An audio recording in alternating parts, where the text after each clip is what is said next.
All right, hello and welcome to episode 5 of the Too Hard to Pass podcast. I am your host, Juan Martinez, and to my right, left, I don't know how this is going to look in the final thing. It's Jacques. Wait, nope, it is not Jacques Slay today. I am here with a special guest. He's a good friend of mine. He's a legend in the sneaker game. Let's be honest here. He's got his sneaker history podcast. He's got Cars and Kicks. He's got Exhaust Notes FM, your new favorite F1 podcast. Nick Engvall, everybody. How you doing, Nick? Good. Thanks for having me, man. Good to get to talk with you and pretend that I'm Jacques for a day, I guess. We all want to pretend we're Jacques Slade, but exactly, yeah. The reason why Jacques is not here is because he is in China right now, living it up with ANTA and Kyrie Irving. I don't know if you've been watching his Instagram, and yeah. I just have the mad FOMO at the moment. Totally. Yep. Just pure hate. I'm just hating right now. Every time I see it, like, I think he posted a thing where, like, the food that they ate, and I am just jealous. I'm like, oh, authentic Chinese food. Yep. Like, yeah. It's been a lot of good stuff so far. None of this Panda Express, orange chicken stuff, which, no offense, Panda Express, love Panda Express. Sponsor us, all good. But... I have to go to City of Industry or to get my authentic Chinese food, but like there's nothing like actually being there. So yeah. But what did you actually think about Anta and Kyrie actually doing like this big old event? Like, what do you think about like actually doing this kind of event for sneaker dress? Because we don't hear about these like these trips anymore. Yeah, I mean, I think it's really cool. I think a lot of the brands moved away from doing these types of events where you bring in a bunch of people and kind of give an insight into the brand and the direction of the shoes and all that stuff. So to me, it's like kind of been missing. I mean, yeah. And I think it's going to be like a really good thing in the long run for ANTA because, Nike doesn't do it anymore. Adidas rarely does it more than just like the smaller kind of focused events and stuff. But like really, like we used to get to see this kind of insight. Jacques posted something about this new technology they're working on with the movable carbon fiber, kind of shanks or whatever. And that kind of stuff you used to see Nike do. You used to see like we used to either go to Portland or like someone would say, okay, there's a thing in New York or whatever. When they would launch a new shoe, you would always kind of see what they were working on or hear about it. And it feels like they haven't done that in like 5 or 6 years at least, but like really like probably a good 10, 12 years since they were like really actively doing that.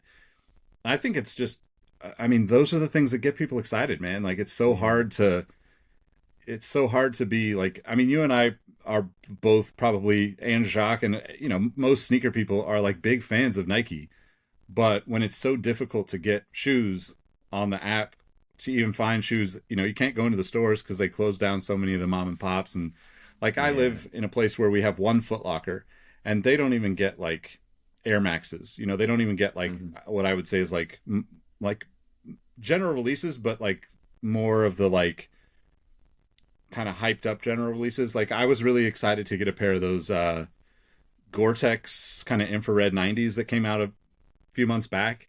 And I thought like for sure that I'd be able to check them out in the store here, but they just didn't even have them. And so it's just one of those things where I think like giving the people, hopefully there's enough, people, journalists there that can bring it back and share the stories like Jacques is doing to get people excited about it. And honestly, like I don't have any like thing against ANTA or Kyrie. I mean, he's obviously made some interesting choices over the years, but I think that them doing that and like stepping up and really competing with Nike is going to be beneficial for everybody.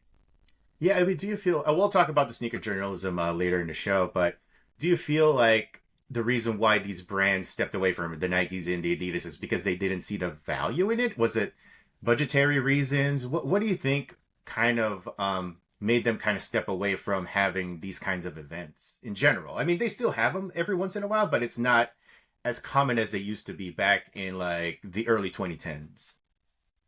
I think it's a combination of things. The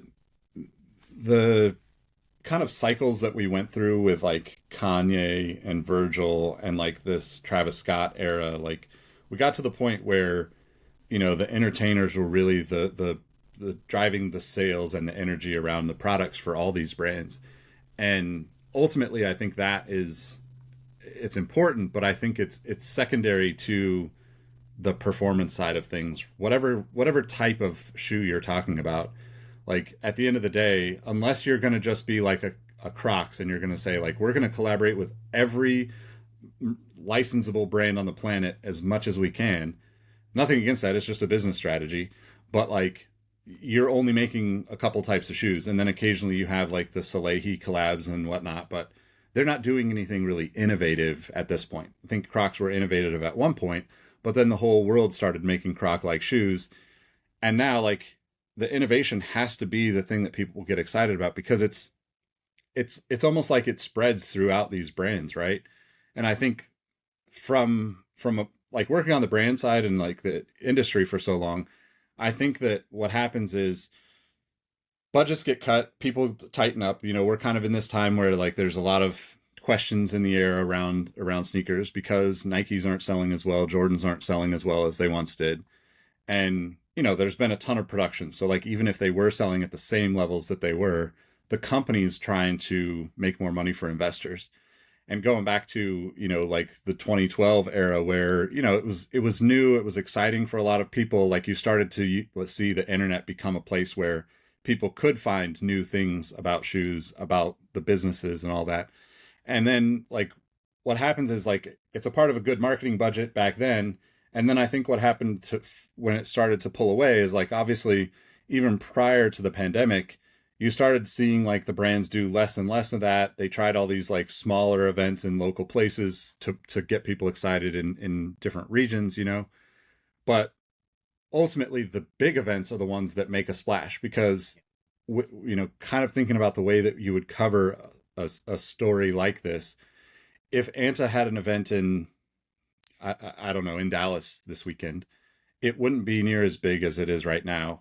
So like, would you and I be talking about it on this podcast? Would people listening be even interested or thinking about it to just be like, oh, if you're in Dallas, it's a cool thing. And I hope everybody lives in a place where they get to go experience something like that. But it's kind of like on the other side right now, like, you know, I'm not like the biggest Under Armour fan, but like I have, you know, a bunch of shoes from them and have worked with them, got to do cool things with them, and you know, both on the like, you know, complex side and soul collector side, but even at Finish Line. And those shoes those brands that are like not the Nikes, they have to do these big things now while Nike is a little bit slow on the basketball side.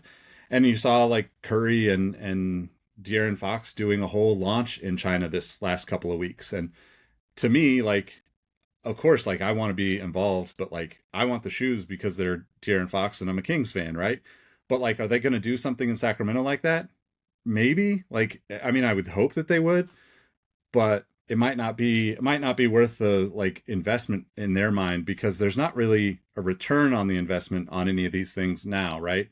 Where Anta's thinking so much longer term with Kyrie, like having all these lifestyle shoes, having all this apparel, all this stuff that like, you know, they're going in hard to make Kyrie the guy for them moving forward, which I think is, you know, it's going to be like a huge success in my opinion.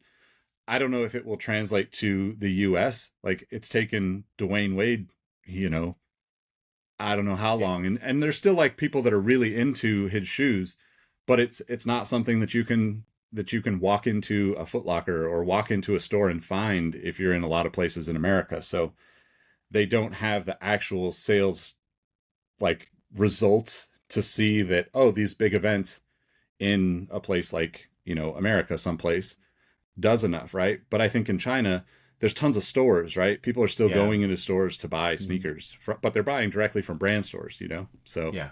that's my theory on it, but I could be totally off. It could just be like they have tons of money and we don't know about it, and they're just like, yeah, let's do it, you know? No, I think there's a lot of truth to what you mentioned, and I think the thinking behind like what Anta is doing with Kyrie is because I think they kind of lucked into it. I mean, you know, obviously Kyrie did make the choices that he did, and you know, the separation with Nike was what it was, and Anta was kind of there to pick up, you know, the pieces, and Kyrie is this, this athlete who has like a huge connection. He has a huge fan base. He really finds a way to really get in touch with fans. Like, he does his live streams. He talks to people. So that's why when he does this event in China, you're going to see like these huge crowds of people. And, no offense to Klay Thompson. I mean, he's been with ANTA for way longer, but it never really felt like, we got the China Klay thing a couple of years ago. Yeah. But I feel like with Kyrie, it's a little bit like the connection feels a little bit deeper with the fan base. So that's why ANTA is really trying to capitalize it on the moment. And hopefully it will like translate into sales. But, it's going to be a China thing. But like you said, like, with De'Aaron Fox with Under Armour, I thought they would do something here in Sacramento. I thought they would do something like local or something like that. But, you've got the Curry brand store opening in China, which I always thought was curious. I was like, well, why don't they open one in Oakland or in San Francisco or something like that? I always thought that was such a curious choice. But like you said, money wise or like sales wise, maybe they just have the data and it's not going to be worth it to them to try something like that here stateside, even though it would be cool. It would be cool for like Curry's fans, in Oakland, or Kyrie's fans in Dallas, or Fox's fans in Sacramento. I think it would be cool for them, but maybe the math just doesn't math at a certain degree. One last thing though, Nick, because you are a Kings fan, and De'Aaron Fox is going to get his own signature shoe with Under Armour. We talked about this on last week's show with Jacques. What do you think about the logo? Oh, I think it's awesome, man. I think it's actually probably one of the better logos we've seen in recent years. I think that's like the thing about Under Armour that most people, I can't speak for everybody, but I don't like the Under Armour logo at all. The original Under Armour logo is terrible. And I think that's why the Curry stuff is more successful. Like when you saw the original SC30 logo on his shoes, it was like, oh, that's a cool logo. And then, like you go to the Curry brand and the 3-point, like that's a cool logo. And I think they've evolved away from the Under Armour logo in a way that's going to be really good. What's interesting too, and like you guys might have talked about this, but like I think there's always the thought about like for us as sneaker guys, if you look at a shoe and you put a swoosh on it, does it make it better or worse? And I think that if you look at all the Under Armour shoes, a swoosh would make it better. And I don't mean that in like Nike's better in any way. I mean it in like the swoosh shows movement, right? Like, it's the same thing with like the Puma stripe or the old school Reeboks, those logos that look like the shoe is moving are so much cooler on like performance running, performance basketball shoes. And I think that's the thing that's been missing from Under Armour. So for them, like, I think they have to go to these they have to do really good with these logos for their athletes as Curry signs them. But it also is like really good that De'Aaron like has like a cool name, the cool logo, and like he also plays the way Steph does. So there's going to be easy, not completely, but he's obviously quick and he can shoot. That to me is kind of like Kyrie on the other side of things. Klay is not quite, he doesn't feel as quick. He's a little bit more, spot up shooter, which ultimately is like the difference between, you or I at 14, 15 years old practicing crossovers. Like those are the things that got us excited back then. I think that's like the big difference between the success of the Klay stuff. Because I have a pair of, I think I have two pair of the Klay, like I think I have the 7 and the 9. Which they are really difficult to get in my size. So like I wear a 13 and it was almost impossible to find any 13s until they sold them in a store in Oakland. And then it was like, oh, I can actually get a pair finally. Right. So yeah, I don't know. But I think De'Aaron and that logo have a ton of potential. Yeah, I absolutely agree with your take on the logo, the Under Armour logo. It's always looked fine with gear. Yeah, they started out as a company to produce gear for the most part. And when they transitioned to sneakers, I just never really had the energy for it. It was just like, they did some interesting stuff. Remember that boxing boot, I think, with like a kind of looking shoe with a DeAndre Jordan. Like, it was interesting, but there was just something about that logo that's never translated to me for sneakers. And then, like you said, when they debuted with the Curry, the SE30, I wasn't the biggest fan of that logo, but when they went to Curry brand and they did the the finger thing, and that was pretty cool. And now with De'Aaron Fox's logo, I think they're 2 for 2 in that regard. So I think Those are gonna translate well to sneakers, a lot better than the UA logo. So I love that. Yeah, you know what's interesting, like with Under Armour 2, remember they did that Cam Newton like boot looking Yeah, shoe? That I think I shoe was, received that like from a package from that, like the first one. Was it the first one or the second one? Yeah. and it kind of had like a fold down thing. It was kind of Yeah. like sort of like a Jordan 28 vibe to it. Yeah. That shoe to me looked, to your point, like that looked like gear, and it fit on that shoe. Yeah. I think what they messed up, and I think like they're moving past it, but I think they messed up by not giving Curry the front and center logo earlier, right? Earlier. Like they had the early Curry shoes still had the bigger Under Armour logo on them. If those would have had the SC30, like I'm sure even you are like, well, it's at least a little bit better than the UA logo, because the UA logo is just like so static. And to your point, like it makes sense on gear, makes sense on all sorts of things, but not on footwear, in my opinion. Yeah, totally. Well, so we talked about Jacques being in China. I thought we'd do a little bit of a story time though, Nick. Because Jacques not here, we can like kind of talk all we want about it. But I thought we'd kind of do like a little bit quick story time before we move on to the next topic. We talked about it earlier. We actually did like a pre-show thing, and we talked about like what happens when we're around Jacques, and people run up to him and they're like, "Oh my God, you're the sneaker guy. You're Jacques Slade. Can I get a picture?" and all that stuff. And I always make a joke whenever we're together. Jacques always hates it whenever like someone wants to come up to him and take a picture. He's like, "Oh no, I'm gonna get so much from Juan after this is done," and he knows me, and I totally get him. I'm like, "Oh my gosh, Jacques, you are such a hero, man. Like, can I get an autograph after this? Like when we get home?" He's like, "I hate you. I shut up," and that kind of thing. But it wasn't always like that, though. I do make the joke when I first met Jacques that it was like this aura. I was like, "Oh my God, it was Jacques Slade and everything." But it was absolutely nothing like that. So my story time is when I first met Jacques Slade. It was at a Nike event when they were having it at the Montalban Theater in LA. I don't know if you've ever been. Yeah. Those are like the old days.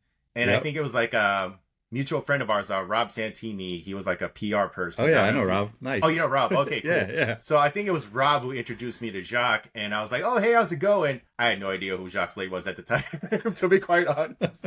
He was like, Rob was telling me like, Jacques is this like, big sneaker person and all that stuff, and I was like, "Oh, cool, nice to meet you." No idea who he was. We just shared information, and then since then we've been like good friends. But when I first met him, I was like, "Oh, it's just another sneaker guy. Cool." Yeah, nice to meet you, man. I'll talk to you maybe never, but then all these years later, we're like we're doing this podcast together now. I write for Hard Pass for him, so yeah. I mean, it was just it wasn't always the aura. It wasn't always like, "Oh my God, Jacques Slade." I mean, I think, well, first, shout out to Rob Santini. He's a really great dude, and he's done some amazing stuff in his career. So if you're not following him on social, you should definitely. He posts some of the most amazing, like, if you want some serious FOMO, like, just follow him. You'll see he'll show up at an event, and he'd be like, "Who's he standing next to?" And you're like, "Oh yeah, it's crazy." But and of course he's a Niner fan, so shout out, bang bang Niner game. Yeah, come on. exactly. Yeah, we can all agree on that. Yeah, but like I met Jacques, through like social and stuff before I like met him in person. So I think the first time I met him in person was like either 2009 or it's like 9, 10 or 11, somewhere in that era. We actually met in the same area. I can't remember where it was at, but there was a Sneaker Pimps event. And the reason why I can even remember that it was different from other like events is because, do you remember when Sneaker Pimps was around? They had the chain link fence, and they always had like shoes tied to the chain link fence. Like, I don't know why, but I remember that being a part of it. And then I remember talking to Jacques at the event, but like outside the place that it was held. And pretty much since then we've just been, become friends and like worked on so many different things together that, we're just always in touch. And like I give him a hard time. I was telling you in the pre-show, like I flew down to Dallas for a SneakerCon when he was touring with SneakerCon a few years back, and like it's all love, but like it's always funny because he does Oh, like it's funny. he shies away from the fame that he has in so many ways.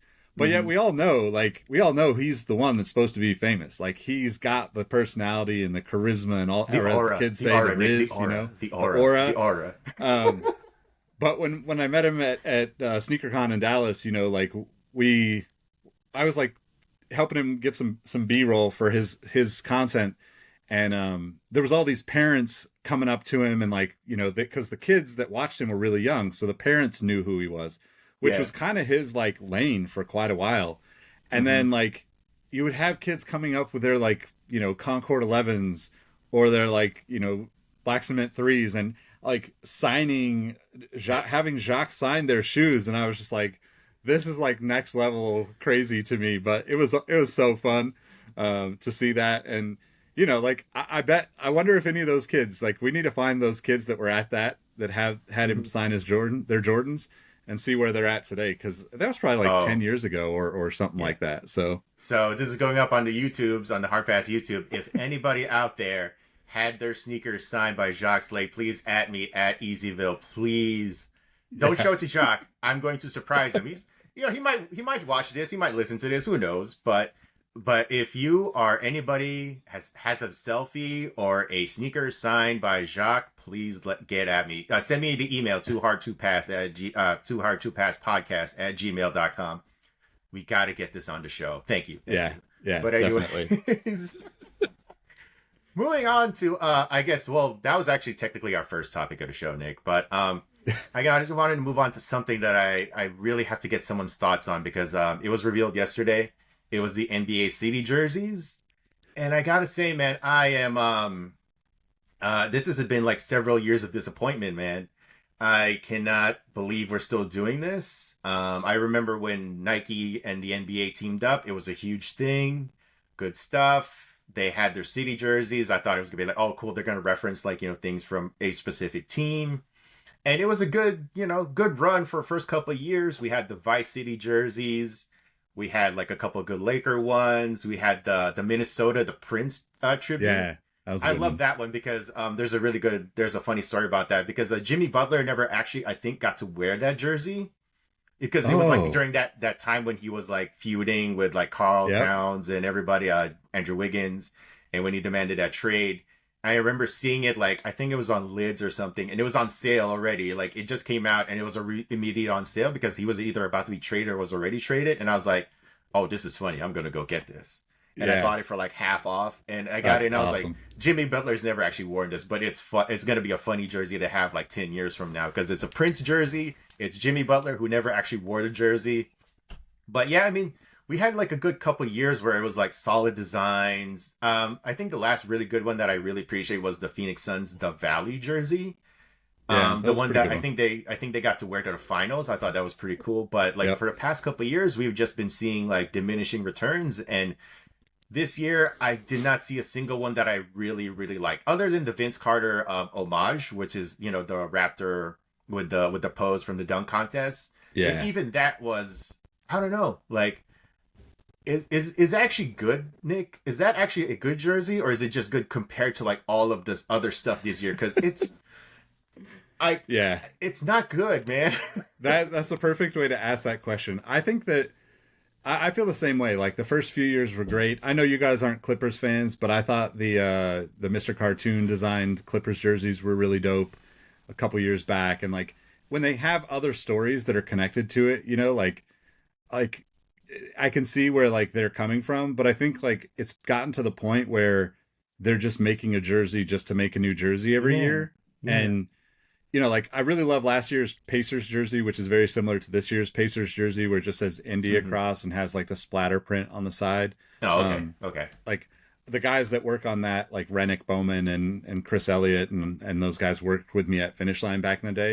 It was really cool to Okay. know that they got to be able to, got Rennick got to design those. Oh, Um, cool. but I think that's been like the really like the only, interesting one. Like as a Kings fan, like they've been kind of like okay. They've done like, they did one the first maybe the first or second year was like it was black, but it had kind of the checkerboard kind of homage to it that was like real low key. Um, and then they've done like just like kind of plain, it'll say like Sacktown or something on it instead of, Sacramento. But like even this year's is like pretty like it's like just like it looks like a normal jersey. Mm-hmm. Um just a different coloring and color placement and font choice. And to me like that's kind of the problem with all of them, right? Like there's not any that really stand out. Like the Vince Carter one has like the nostalgia to it. So hopefully that one turns out good. I mean, they're all mock-ups right now, so it's a little hard Right. to tell even. Yeah, they're like leaks or mock-ups or so. It's not entirely clear if this is going to be like the final design, but if this is going to be the final one, it's not going to be a good year. Because I think we did on Hard Pass last year we did like a tier ranking Yeah. of the jerseys, and I think there was only like one that became like an S tier, and everything else was like B, C. There was not even Yeah. like an A tier. I think it was so disappointing. But yeah, like shoot, like what do you think about like Nike's work with the NBA at this point? Like, do you think they should go to like only a couple years? Because I think like the yearly, like the pressure to create like a yearly thing Yeah. as kind of shown like it's not going to be a good thing in the long run because they end up running out of ideas, or they're not tapping into like the right people to help design these jerseys. Because I feel like you're in LA, and yeah, sure, there's the Clippers and the Lakers, but there's plenty of things that these teams can draw from, because LA is Yeah. just a rich, with culture and everything. And, there's a lot of things they can kind of get inspired by. But it seems like, with the Lakers in particular, this year's like Lake Show. Yeah. Great. Yeah. I mean, I don't know. Like, hey, I like Lake Show too. If we're talking about the Lake Show from the mid 90s with like Nick Van Exel, Eddie Jones, those Yeah. guys, Cedric Ceballos, Vlade Divac. Hey, if we're going to pay an homage to that team, I'm all for it. But if it just says Lake Show and there's not really anything else to it, I got nothing for you, man. But like if they actually tied into like, places that they have connections to or whatever, I think that would be better. But it's just diminishing returns at this point, man. Yeah, or artists. There's so many Mhm. artists in LA, in all these cities that Yes, could in all be these cities. elevated as partners Absolutely. to design the stuff. Like I think that's a better way to do it if they wanted to do it. Like I think like they try to make it something that's like collectible and I'm not like a huge jersey. I mean, I used to collect jerseys pretty heavily, but once it got to the point where there was so many of them and like, I'll pick up stuff occasionally when like your story about the Prince Jimmy Butler jersey. Like that's how I would end up picking up stuff nowadays. Yeah. But it's so hard to keep up with all of it too. And I feel like it's kind of like with fitted hats, like the world of fitted hats kind of went from like I would buy like a new Giants hat every season and I Hmm. would buy like the one a year, like they would do an all-star hat and I'd be like, "Oh, I'm going to get that." But now like every year is like All-Star, Mother's Day, Armed Forces Day, Yeah. like Irish Heritage, like I mean just like there's literally like 30 or 40 hats just for one season. Like Hmm. I just can't justify spending that kind of money. So I wonder if to your point it's like the diminishing returns at this point because how many people are really like actively going after these jerseys that like I mean I'm sure they can still sell them if people are going to games and like in the moment Yeah. buy a jersey, but I've seen a lot of them pop up at like Ross and Marshalls over the past few years too, where it's like Warriors jerseys just like like not like pretty heavily discounted too, so it's like you buy a jersey for like 20-30 bucks, if even that at times. So it doesn't seem like they're selling as well as they once did because those first few city jerseys that Nike did, it was hard to get. I didn't even get the first Kings one because it sold out. So yeah. It's tough. Like I remember the Black Mamba jerseys; those were really Yeah. cool.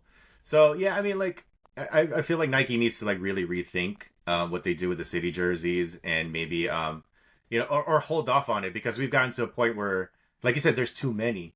Because I remember like the novelty of like I remember when the Chicago Bulls were for was it St. Patrick's Day, the green jerseys, Yeah. and I Yeah. thought that was so wild. I was like, wait, the Bulls are wearing green?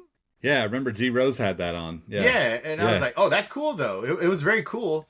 But Yep. now we get to a point where, like you said, there's Mother's Day, there's all of these different theme jerseys. It's gotten to a point where, there's just too many. It's become oversaturated, and and we're even like getting to a point where like I don't even know what certain teams are, what their actual like main jerseys are, you know? Yeah. Yeah, Yep. we've got the Lakers, Exactly. the Celtics, and even that's a little bit messed up because now we see like the Laker yellow in different cities. Like, that's their roach. I'm like, Yeah. no, Laker yellow should always just be in LA, and then they wear foreign blue, whatever Jerry Buss used to call it, like foreign blue or purple or Yeah. whatever. Like that should be the road jersey, but now we see it like in different cities, and it's just confusing to me. And maybe that's just a little bit of, like the old head in me at this point, but I feel like we just need some more consistency when it regards to like the jersey stuff. Yeah. I agree, man. I agree. Yeah. So moving on to our next topic, Nick. Where's what do you call what we used to do back? Because okay, so a little bit of background. I used to write for Kicks on Fire back in the days. I used to work for a place called Examiner.com. It was a content farm. We just churned out articles, and I was write about sneakers, and then moved on to Kicks on Fire. Nick, you work basically everywhere by Kicks on Fire. Yeah, pretty much, huh? Pretty much every outlet but Kicks on Fire, which is a shame we never got to work together. But there was this tweet. I don't know, it was like a couple weeks ago. That was quote tweeted by a friend of ours, Jeffrey Jason, and it was talking about sneaker journalism and what they wanted out of people who are covering it now. And Jeff, shout out to him. He mentioned like the stuff we did as journalism, and it got me to thinking though, Nick. I never, like, no offense, but like I never considered myself doing sneaker journalism when I was doing it, because when I was at Kicks on Fire, it was more like enthusiast stuff. Like I would talk about the things I was interested in. I was never doing like the release date stuff. That was never my beat. I was always doing like the features, lists, whatever you want to call it, like the list that people used to hate all the time. Like, why do you keep posting lists? I'm like, well, it gets page views. That's what it does. But Yeah. or the long form articles or that kind of thing. But yeah, like, but I never considered what I did journalism though. Like, it was always more like an enthusiast thing to me. And it makes me wonder though, like, what is the state of sneaker coverage these days? Because, or what do people want out of people who are covering sneakers now? Because like the thing that we do at Hard Pass, or the things that we do like with the other content that I do with Jacques, I wouldn't consider what we do journalism. It's more like commentary. Like we do the heat check stuff, which is posting release dates and all that. We talk about like stuff that's coming out. But even that, I wouldn't consider that journalism per se, because we're just talking about, oh, this shoe's coming out. We're not like talking about like the details or like stuff that we found out about shoes or anything. It was just like, oh, this is just coming out. And I never really considered that journalism in the sense of like actually investigating or finding out about like design things or like things that maybe brands don't want you people to know, that kind of like investigative stuff. Yeah. So like well, first of all, Nick, like what do you think about the state of like sneaker journalism these days? I'm doing air quotes for people who are not watching this on the video. And what do you think like fans' expectations should be about sneaker coverage, I guess? Like, because it's different. Like I think because there's the enthusiast stuff, and then there's the Yeah. thing that's like footwear news and like other outlets that they do. But I have a hard time like trying to figure out like what exactly the fans or people who just follow their different outlets, what they actually want, because it's different. Like the coverage has changed through the years, but I guess people still want like journalism in a sense. But do people actually understand like what journalism actually is though? I think it's tough because the thing about sneakers is at the end of the day, you always have some sort of like, uh, I don't want to say it's like a conflict of interest, but it kind of is in a sense where, if you're, if you think about Jacques and all the unboxing he's done on Mm-hmm. his channel for years, right? In order to maintain a good relationship with a brand, you kind of have to play politely in a sense. Sure, sure. And and he, like we were saying, he's gotten a little more opinionated through the years. And like I think like it's great to have people out there that have opinions. I think that it's really valuable for people to have opinions, that can be heard, and kind of like keep a balance between like all content creators in the sneaker space have to have some sort of balance between like working with the brands if they ever want to do that, or getting them to sponsor something, or you know doing more journalism. To your point, like I think of journalism in a sense that like it's more either opinions or, you know, really hunting down stories and, you know, like having conversations that are not a part of your normal sneaker conversations. Like if we're working at Foot Locker and, you know, we're talking about new releases all day, are you know, are you and I going to talk about the stuff that we wrote about? I don't think so. I think that stuff kind of came from us digging deeper into like sneakers and like finding all that information out. And I do think there's like, you know, there is some element of journalism to that. I think on the other side of journalism, you kind of spoke on it, like the investigative stuff or the you know, like the reporting type stuff. And I do think that you know, like Brendan Dunn over at Complex still does a lot of that. Matt Welty does some of that. You know, like they definitely dig into the stories a little bit more, but it's not like an everyday thing for them. It's just a part of the general mix of content. So even that feels like they have to play the game of like, oh, to your point, like lists get clicks, but now releases get clicks and early mock-ups get clicks. So like the new kind of generation of sneaker content is forced to play that game because they have to grow in order to, you know, be able to get sponsorships and ad dollars and all that stuff.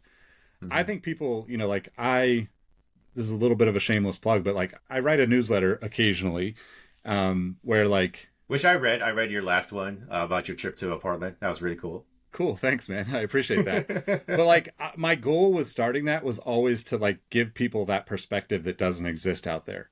And like the more I've done it, the more feedback I've got into like just tell your stories and tell what you're thinking about and the way you look at these things, which is great for me because it makes it easier to write it. It also makes it much more challenging because I'm like, oh, if people don't like this, then it's a reflection on me and all. That's a whole thing I need to go talk to a therapist about. But like, you know, like that to me is still like a missing piece that doesn't exist. I think there's a few people that do like some interesting things here and there. And even myself, I'm not consistent with that newsletter. I sent, you know, I'll go on like a 3-month run where I'm like sending every week and then I take a month or so off. And I think I'm guessing that that's also kind of what Jeffrey Jason is alluding to, right? Like there just isn't a lot of thought that goes into a post about a release date or an interview. And that's totally okay. Like it's content that needs to be put out there. Right. But, you know, like if we're really thinking about journalism and sneakers, then, you know, like for instance, if I got to interview Shaq again, my question now would be, how come you didn't come back to Reebok and make this happen sooner? You could have brought so much energy to this brand 3-5 years ago, where like that's an actual like journalistic question in my opinion. Where, you know, 10 years ago when I did interview him, I'm really just being like, did you really go to Nike wearing all Reebok? Like, I still can't believe this, you know? And he was like, yeah, man, like, that's who I am. That's Pepsi, Reebok, like, play basketball, you know? Like, but like, as he's evolved in his character, you know, in his persona, like, he's also opened up to more of those things. And I think there's a lot of opportunities for those types of more, like, tougher questions to be asked in the sneaker space. That aren't, you know, that aren't looked at so negatively. Because another thing that came out, and this is a little bit off topic, but it'll make sense. Recently, there was a story we talked about on Cars and Kicks. Jacques brought it up. I didn't get to read the article yet, but it's basically, I think it's Bloomberg. Somebody wrote something about John Donahoe at Nike being like just the wrong person to be CEO, essentially. And Bloomberg can do that because they don't have to worry about sharing information, getting access to designers for interviews or getting access to product for reviews or any of that stuff. That's not their lane. So they can actually do something and say something that's a little bit of a challenge to the status quo that exists at Nike right now, where, you know, like Jacques and I have had conversations about this. I'm sure you and him have talked about this. It's an ongoing conversation in the sneaker community, but it's a really tough thing for, especially like I would say like a newer media outlet or a younger, you know, generation of sneaker content to call out something they see without offending the person that they're calling out, you know, or the company that they're calling out. So it's a tough balance, but I think like people ultimately respect you more when you call out the bullshit and say, you know, like, this is what I'm seeing, and I can be of value to you if you want to have a conversation about it.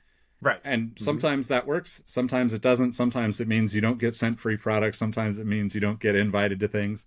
But Yeah. at the end of the day, like, that feedback is what makes these things work. And if they don't get it from somebody that they look at for information, you know, then they're not going to get it at all. And I think even going to that Portland trip, you know, Jacques went last year, and going this year, it was like total bucket list. I hope you get to go sometime. Mm-hmm. It was, there was a lot of that conversation, right? There was a lot of like, hey, if Nike's not going to protect the legacy of what they've created and protect the stories that we all came together through and the things that we love about sneakers and the athletes and designers and all the people that are connected to the products that end up telling those stories, then how do we make sure that we do something to save some of these stories for the next generation? Because it feels like they're not doing a good job with it.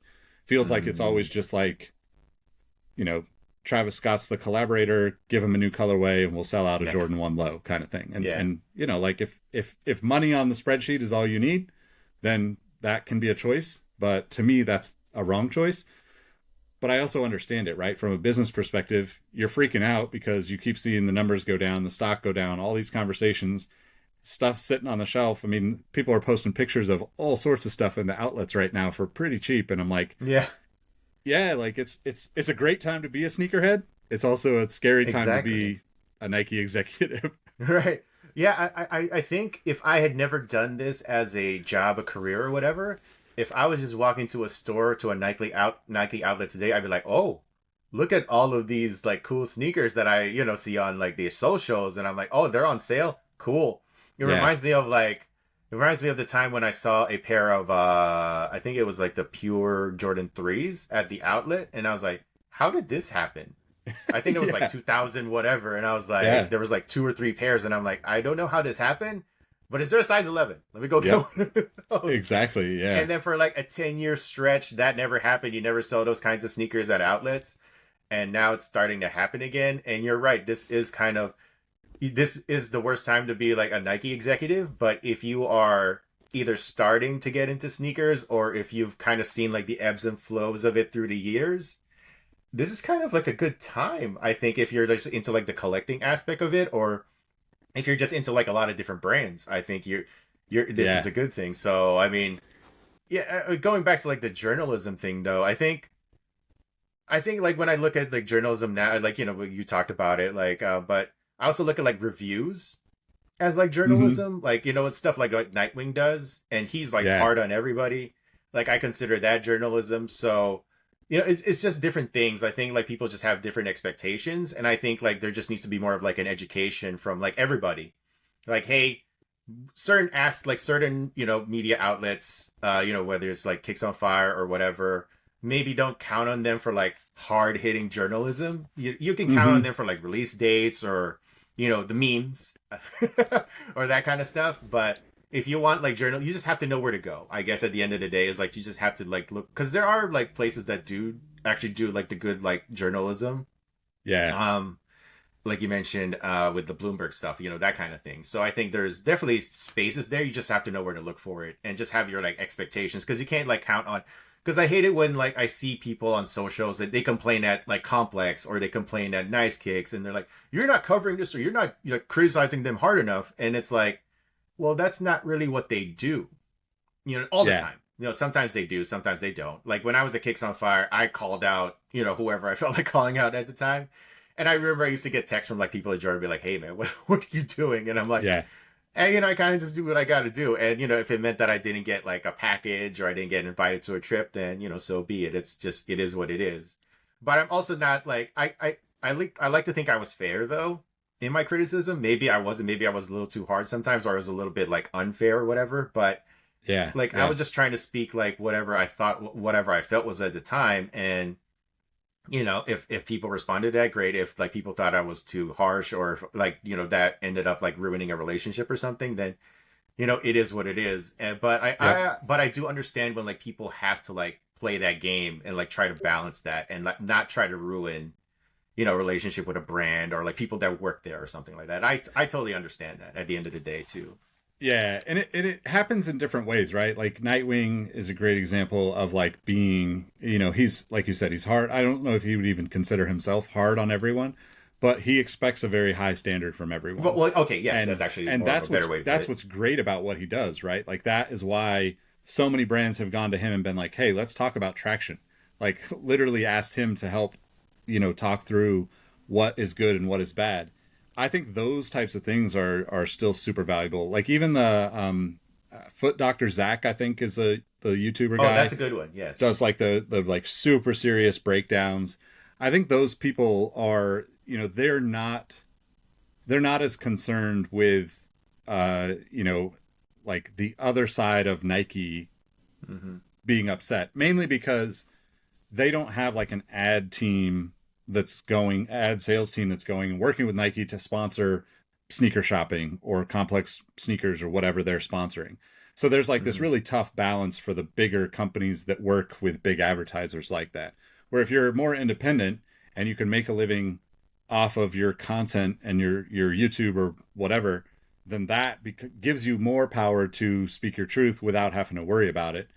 But I think also like, when I started like really getting serious about writing about sneakers, I basically wanted to get all of the shoes that I possibly could from any brand I could get them from, because I wanted people to know that like if I was going to give you my opinion on a pair of shoes, that not that I was just looking at this one pair of shoes, but that I had looked at and worn and felt and tried out as many possible shoes as I could, like whether it was skate or running or training or basketball or whatever, genre of sneaker was out there, like I basically always wanted to post all of these things to show like, hey, this isn't just me being like a super fan of Black Cement 3s and telling you it's a great shoe, or this isn't just me being a super fan of Questions or Pump Furies or Air Max 90s. It's like, Right. this is me like experiencing all these shoes. Like I grew up spending half my time trying to figure out how to skateboard and half my time playing basketball and baseball, like,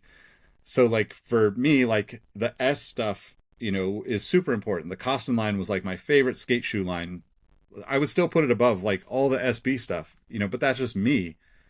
And I think that like, you don't see that as much anymore, right? You don't see like, because we've all been forced into algorithms, right? Like, to your point, like Complex isn't going to like post something calling out someone in like a carousel on Instagram. They're going to post something on Instagram and they hope that you go read the entire story on their site, because that's where the advertisements are. Then that's how they make money. Right. Where like we've gotten to this point where people, you see it all the time with like the mock-ups and stuff. It's like, oh, there's, I posted some New Balance and they didn't do well, or this, whatever Asics collab doesn't get views. So now I'm just going to mock up the shoes that are coming out in like 2062, like 50-year preview or something. And you're just like, what, dude? Like you can't possibly know what it is. And we see it all the time, right? And I think the biggest issue, and the last thing I'll say about sneaker journalism, is that if there's no accountability for the people that are posting this stuff, like if nobody comes back out and says, hey, we got this mock-up from like 6 months ago wrong, then they're not really journalists, right? Like journalism has the back and forth, right? Like they have the people in the comments, like you said, saying, oh, you're too hard on them or you're not hard enough on them. There's a two-way street there, which makes journalism work, where like people can actually call people out and journalists can call out, other, brands or athletes or whatever. And if that doesn't happen, then there's no real journalism going on, in my opinion. Right. Absolutely. And yeah, those mock-up things, I see those all the time. And then when the actual shoe comes out, it's not even remotely close to what those mock-ups were. And there's never a retraction like, hey, we got this wrong. I would appreciate it if like these people who actually did these mock-ups would be like, hey, we tried. Like, I would respect it. I would absolutely respect it more if these different accounts who tried these things would be like, oh, my bad. we'll I would even trust them more if they did that. Absolutely. Like, absolutely. I just don't trust it now because there's never accountability for it, and And not to say that, like, hey, the right colorway gets people excited. Like, I'm guilty of that, you know? Like, if you put the right colors on a shoe that makes it interesting, even if it's, like, just a mock-up for, like, a year or two down the road, like, it's still interesting to me. So I'm gonna like the post, and, like, now they've got reason to go do it again, you know? So Yeah. it's a broken system. Absolutely, absolutely. Yeah, I mean, it is what it is, though, with that.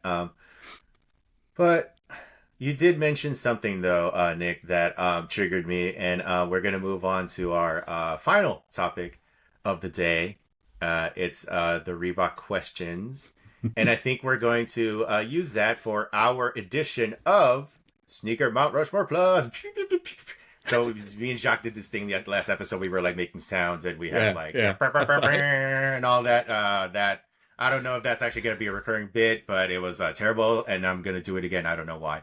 But anyways, Nick, if you're not familiar with Sneaker Mount Rushmore Plus, what we do here is we end every show and we present with us our basically our picks for our favorite of a particular sneaker. So for this edition, I thought it'd be great if we did the Reebok question, because I know you are a huge fan of the Reebok questions, and I know that when we put this to a vote or in the comments, I am absolutely gonna get murdered, and it's fine. It's absolutely okay, because I could not pick a better person to do a Reebok question Sneaker Mount Rushmore Plus than with you, sir. So for people who do not know, once again, I'm just to reiterate, I'm going to cut this into socials anyway. I'm just rambling at this point. Sneaker Mount Rushmore Plus is one OG, one non-OG, one collab, one player exclusive, and one wild card. So today we are going to be doing the Reebok question. Nick, you are our guest, so you have the honors of starting with what is your OG colorway of the Reebok question? All right, so my OG colorway I don't have right now. I wasn't able to get it out in time, but it's the blue pearl toe question. Right. The very first kind of moment of Iverson in the pros. I was already a fan when he was at Georgetown, and that shoe was just like, I was all in on it. I've probably had 6 or 7 pairs throughout the years, and just for a long time I wore that shoe and the all white low questions almost every day. So there we go. Perfect. So since you went with the blue, I'm going to go with the other OG colorway, the red. I don't really think we need to talk more about that, other than I think were there only 2 OG colorways of the question? Was it just the blue and the red? Or so there was actually there was a bunch of OGs that came like in the years that followed, but like 96 there was a pearlescent blue toe and a red toe that was like suede-ish. Yeah, I think, yeah. And then there was a pearlescent red toe that I think only released in Philadelphia, if I remember right. Oh, okay. So like there were technically 3, and then like within like about 6 months they started rolling out other colorways of and they actually made those shoes like almost consistently through about 2002. So yeah, I mean that's why when we talk about the OG, I think we try to keep it in like the year. So we try to kind of keep it there. So like with Jordan 1s, it's just like those specific Jordan 1s and etc. So for your non-OG, Nick, I think this is when the massacre begins. Oh, here we go. So I asked you earlier. You texted me, hey, can I do you want me to like show the sneakers? I'm like, yes, go ahead, because it's gonna make for better content, and it's just gonna accentuate how bad I'm gonna get beaten in this one. All right, so my non-OG is the Crown Royal colorway. I can't remember what year this came out. I think it's probably 99 or 2000. But this was kind of like a Sacramento Kings colorway to me as well. So cool. But yeah, you can kind of see like it's that like suede. Kind of try to mimic the Crown Royal bags. So that's one of my favorites of all time. Awesome. So for my non-OG colorway, I'm gonna go with the All-Star, the yellow and blue that he was supposed to wear during was it the 2000 All-Star game, but he didn't want to wear it because it didn't match his uniforms. Yep. So there's a legend that. Yeah, that's the legendary story behind that. So I'm gonna pick that for my non-OG. That's a great one. For collab, okay. So and we are gonna get progressively worse for Juan. Your collab, Nick. All right, so this is my favorite collab. This is the Undefeated. This came out in 2006. There's actually two versions. There's this all black one, which is my favorite. And then there's like a multicolor one that has like kind of like an aqua, orange, yellow, super bright, kind of a what the color before the what the stuff happened. But Right. and this has like the Liberty Bell and like a quote on Oh, it that's that cool. basically says there's going to be a million people who love Allen Iverson. There's going to be a billion people who hate Allen Iverson. Concentrate on the ones that care about you and keep stepping. So Awesome. Awesome. All right. So for my collab, which I do have here at the house somewhere, I just wasn't able to get it out. It's the Melody Asani. It was a collab that they did. I think it was like it just in women's sizes. The reason why I yeah. picked that one is because I got a call from Reebok maybe on a Thursday, I think. And they said, "Hey, would you like to fly out to Charlotte to go be there for the photo shoot with Melody and like Allen Iverson's wife and his kids for like a photo shoot for the Oh, that's shoes awesome. on a Saturday?" And I was like, "Why are you calling me on a Thursday for a thing on Saturday?" And of course, I'm like, "Well, I've never been to North Carolina. Of course, I did it, but." So I got a chance to like meet the family. Unfortunately, I wasn't there. I thought there was like a small chance he was going to be there, but unfortunately he wasn't. But I was the only quote unquote sneaker journalist there. But but I got a That's chance cool to like though. talk That's to the cool. family. Yeah, I got Yeah. a chance to talk to the family. I talked to Melody, great people. But yeah, no, that collab. I think it was using like vegan leather or something to that effect. But yeah, so for that, the story behind that is definitely like what kind of stands out to me, and that's why that's my pick for the collab. And Yeah. to move on to the player exclusive, and I guess this is where this is kind of like we should just drop a bomb and be like, Nick, your player exclusive is going to be. All right. So I have multiples, and if you want to see it, Oh no! you got to go back and watch Jacques sneaker tour of my stuff, right? Oh But one yes, that of I pulled course, out yes. today is this is a Brandon Jennings PE for when he was with the Knicks. So just Wow. basically Knicks colors, speckled midsole, blue and orange. One of my honestly, I've never worn this shoe because like I'm always just Mm-hmm. like I don't want to mess it up, but Right. it's it's like probably top three or four of my favorite shoes of all time. Well, I there just you love those go. colors on that shoe. No, that's I've never actually seen that before, Nick. And I am jealous that you have a pair. You and Brandon Jennings are, I'm assuming, close personal friends, and he gave you that I pair. wish. So, you know, that's how it goes sometimes.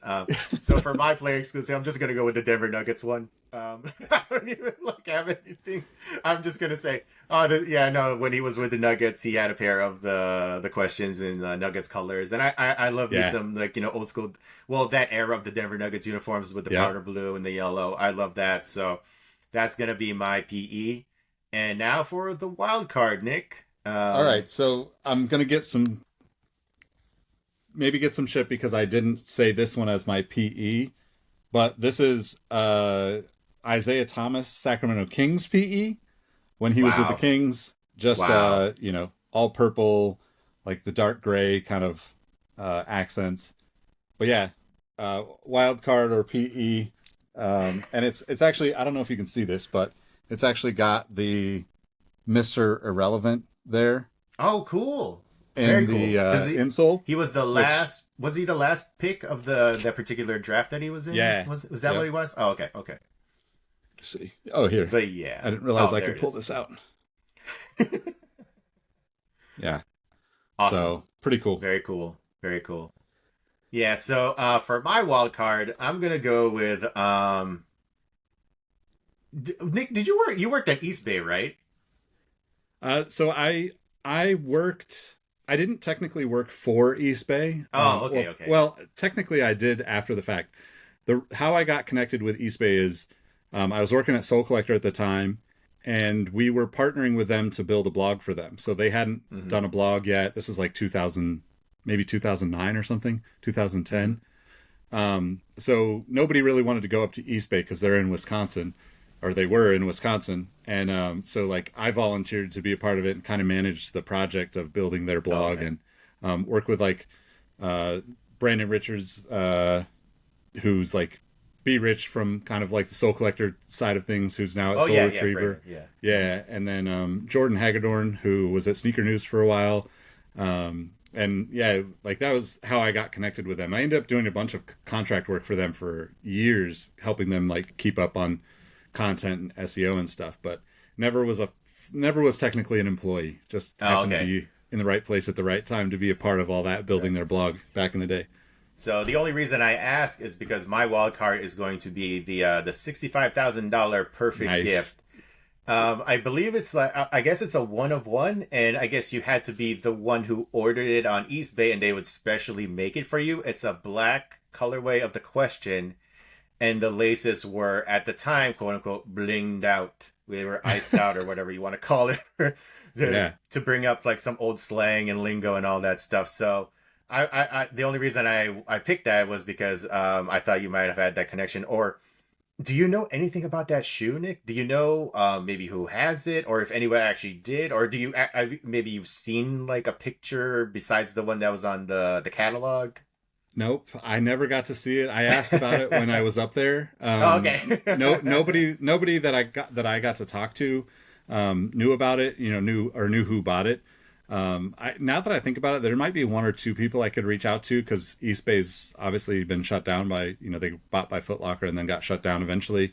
Mm-hmm. Maybe I should see if we can find out. That would be a cool story to tell. But yeah, that was like one of the craziest, I feel like that's probably one of the craziest shoes ever, even though it was fairly kind of, I guess basic in the sense that it was just like an all black question. But to do that at that time, I don't remember when that was, maybe like 2002 or 2003 or something. It was definitely that era, yes. Yeah, like they were way ahead of things, like this is like, pre the bling bling era, even like they were like in the beginnings of that stage. The beginning of that, before anybody ever thought to put Swarovski crystals on their dunks. Exactly. Somebody at Eastbay had the bright idea to put iced out laces on a Reebok question, so they were ahead of the curve in that regard. So that's why that is my wild card. And yeah, if anybody in the comments or anybody has any idea about that story, or if has any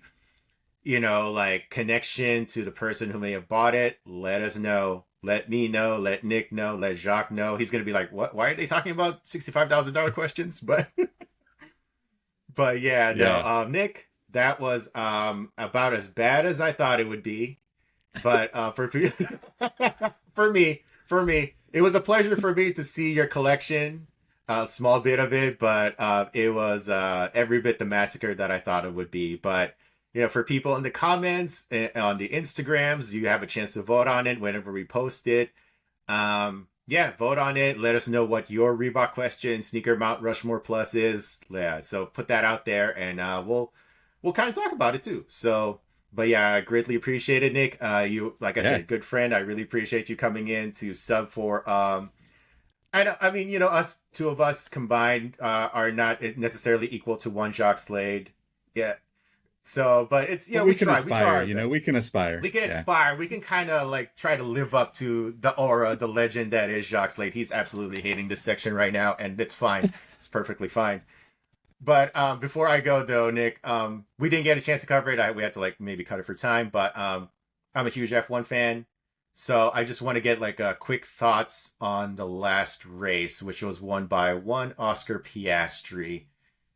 What do you think about that? And like, what did you think about like, him overtaking Charles and the crash between Checo and Sainz? Like, do you think anybody was actually at fault for that though? I think that if they chose somebody to be at fault for it, it would just cause problems. It looked to me like it could slightly be on Checo, but it's one of those things like, they both kind of came out of it being like, hey, I'm just glad nobody got hurt. It is what it is. Let's go to the next race. And which is probably the only real way to handle something like that, because I'm sure people could argue for years about it. But they probably will. I mean, Oscar is on a tear, man. That guy is driving so well right now.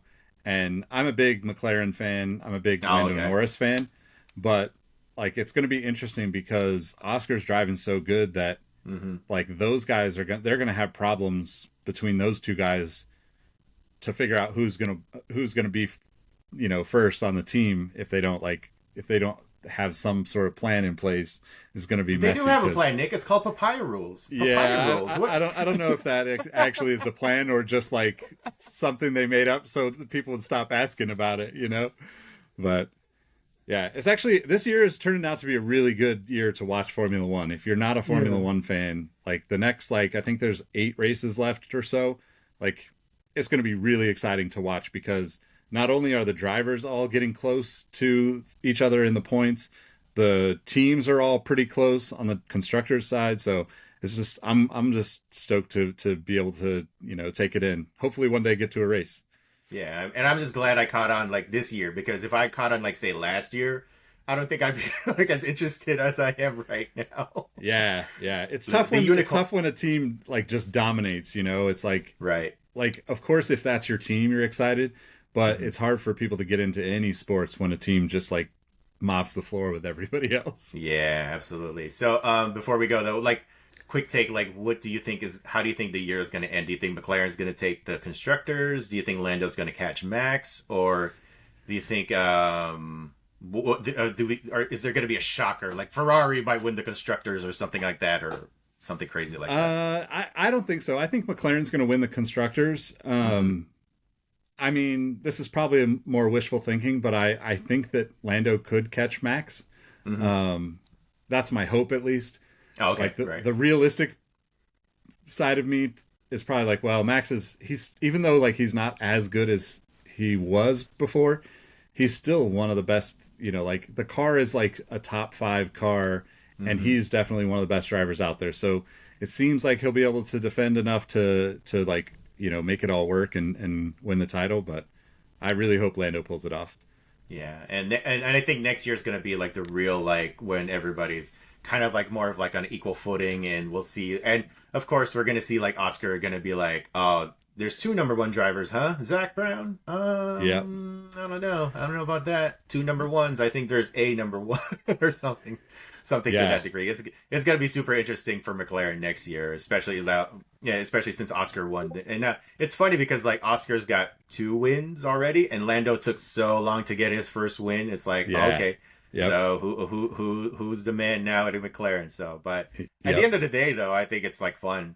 I think it's a good thing for for the sport to not necessarily just have that hierarchy of there's a team that's established a 1 and 2. It's good that there's this one team that's trying to break the convention at least, or try to have a situation where we have these 2 they consider A1 drivers, so, and then they're going to compete, and I think it's fun. I think you're spot on. Next year is going to be even more exciting because you'll have Lewis Hamilton being at Ferrari, and then Charles Leclerc is finally getting back to being it seemed like he was in his head for a while at the beginning of this year and wasn't driving as well. So they're about to be really competitive next year, and I think between Ferrari, McLaren, and Red Bull, I mean, it's just going to be really competitive next year. So, I mean, it's just it's a fun time to be an F1 fan. Yeah, awesome. And like you, I will hopefully get a chance to go to a race at some point. But anyways, Nick, again, thank you again for doing this. I greatly appreciate it. And now it's time for shameless plugs. Nick, where can we find you on the internets? You can find me at Nick Engvall on all the platforms. At Sneaker History is also my sneaker stuff that I post all the time. And the Sneaker History podcast. And like Juan said earlier, I've got a bunch of other podcasts. If you want to listen to Formula One, I do that. I've got a Cars and Kicks podcast with Jacques and Eric. And that's pretty much it. Oh, and you can subscribe to my newsletter if you want. I write about sneakers every once in a while. Awesome. And of course, you can find me at Easyville, EZYVILLE. I don't post on Twitter anymore because that place is a hellhole. Same, man. Same. That place is wild. No. So basically, it's Instagram, and I do have a TikTok. I don't think I've ever told anybody that, but I don't post on it. It's just for me to look at whatever is on there. Whatever the today's mess is basically on TikTok is what I do. Yep. But yeah, and then if anybody has any questions, we'd like to do a mailbag at some point because, it'd just be fun to interact with the audience. You can catch the email. It's too hard to pass podcast@gmail.com. Too Hard to Pass podcast at gmail.com. And of course, like, subscribe, comment, all that good stuff. We would love to, grow this so we can sell out at some point and do ad reads. Because, this just is how it goes. Like, I watch all of my favorite podcasts and they have like these breaks in between. And it's like, oh, we sponsor blah, blah, blah, so-and-so, food delivery stuff, or, gambling. Oh, maybe, I don't know about the gambling. But, yeah. Right. Yeah. But yes, we would gladly sell out if that was possible. So, yeah. Thank you again for watching the Too Hard to Pass podcast. I am Juan Martinez. And once again, special thanks to my guest, Nick Engvall. And we'll catch you next week if Jacques is back from China. I have no idea actually when he's coming back, so that's why. He said it. No, it's funny because he said like, "Oh, I'm leaving on Saturday," and then I texted him. He's like, "Oh, hey man, how's the flight?" And it's like, "I'm still here." I'm like, "Dude, it's Monday." So, and then he said he'd be back on Saturday, and I'm like, so I'm assuming next Friday then you're going to be back. So I don't even know if we're going to have Hard Pass next week. But anyways, yeah, thanks for watching, everybody, and we'll catch you next week. Peace. Peace. How do I stop this?